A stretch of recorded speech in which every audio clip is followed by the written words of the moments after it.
Chairman, the reason for my cut on sovereign wealth funds transparency is simple. We must demand better standards from the investment managers managing our reserves and take the lead in transparency, accountability, and governance standards, as these involve the stewardship of public monies for all Singaporeans, not just its fund's direct shareholders. We should aim for transparency in both our public and private market investments, regardless of whether it's held by GIC, Temasek Holdings, the MAS, or even CPF for that matter. To many market observers, the gold standard, as in most things sovereign wealth fund related, is the Norges Bank Investment Management, Norway's sovereign wealth fund.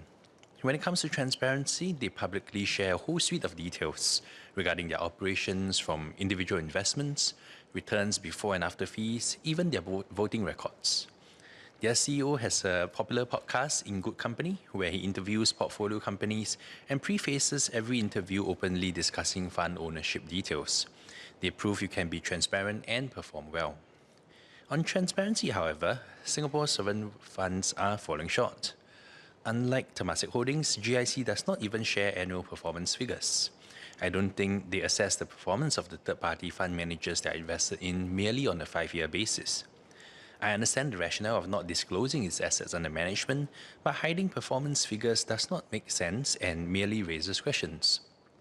There is another dimension to transparency. I noticed that Temasek Holdings is invested in not just private markets, but many of these investment structures are also increasingly complex, perhaps a reflection of the investment landscape today. An example is that of continuation funds. A Business Times article dated 12 October 2024 was titled "Temasek CIO Gets Behind Asset Shuffling Funds Snubbed by Others." It further goes on to say the Chief Investment Officer of the Singaporean state-owned investor voiced unusual enthusiasm for continuation funds, in which private equity managers shift hard-to-sell assets from an older vehicle into a brand new one. The repackaged assets are then offered to investors, such as Temasek, known as limited partners. Chairman, these harder-to-value investments need more oversight, not less, yet they are becoming less transparent even as investments get more complex. In accounting, Level 3 financial assets require significant use of internal models and assumptions to estimate fair value, as reliable market data is not readily available. Hence, listed companies have to disclose in their annual reports details of valuation methodologies and the assumptions made in their financial statements. There's a glaring contradiction in all of these, in that even as the government and Temasek demands good corporate governance from the companies that they invest in, they're secretive about their own performance and remuneration matrix. Chairman, we must demand better standards from the investment managers managing our reserves. Any attempts to deflect these via operational independence must be rejected. Mr. Louis Chua spoke about the importance of transparency, accountability, and governance of our investment entities. So we have discussed and explained this many times. There are structures and processes in place to ensure that our investment entities, GIC and Temasek, are good stewards of our reserves for the benefit of all Singaporeans. On governance, the government ensures that each entity has a competent board in place to oversee its management. The government holds the board accountable for instilling good corporate governance and achieving good long-term returns according to its mandate.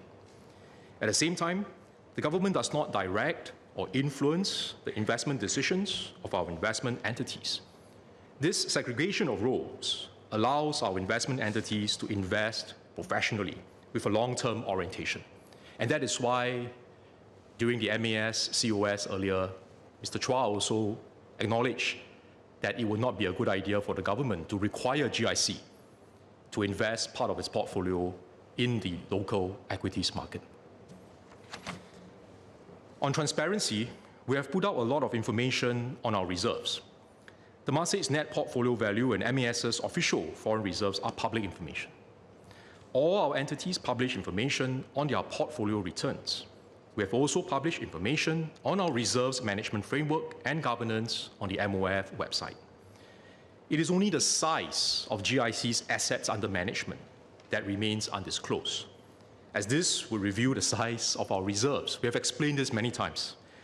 And just as our defense forces do not review the full extent of our military capabilities, it is not in Singapore's national interest to disclose the full size of our reserves. On performance, the government does not look at one single parameter.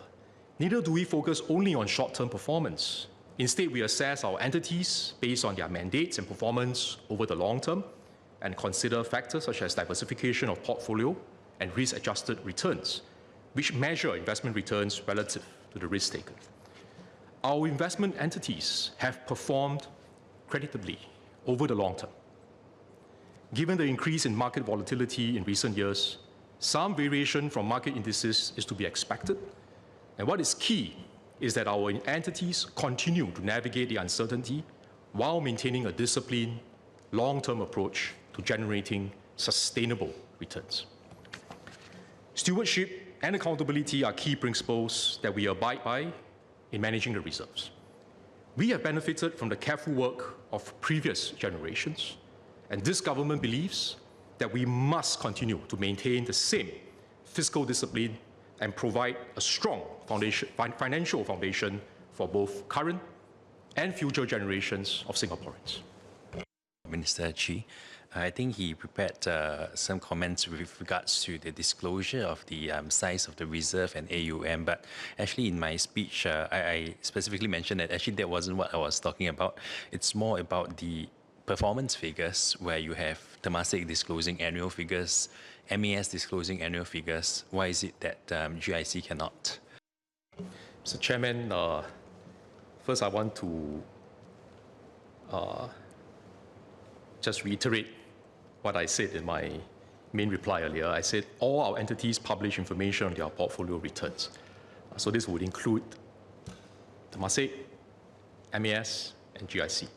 And then I also explained that it is only the size of GIC's assets under management that remains undisclosed, because that would then reveal the size of our reserves, which I note that Mr. Chua doesn't disagree with me on that. So just to respond to Mr. Chua's question, thank you.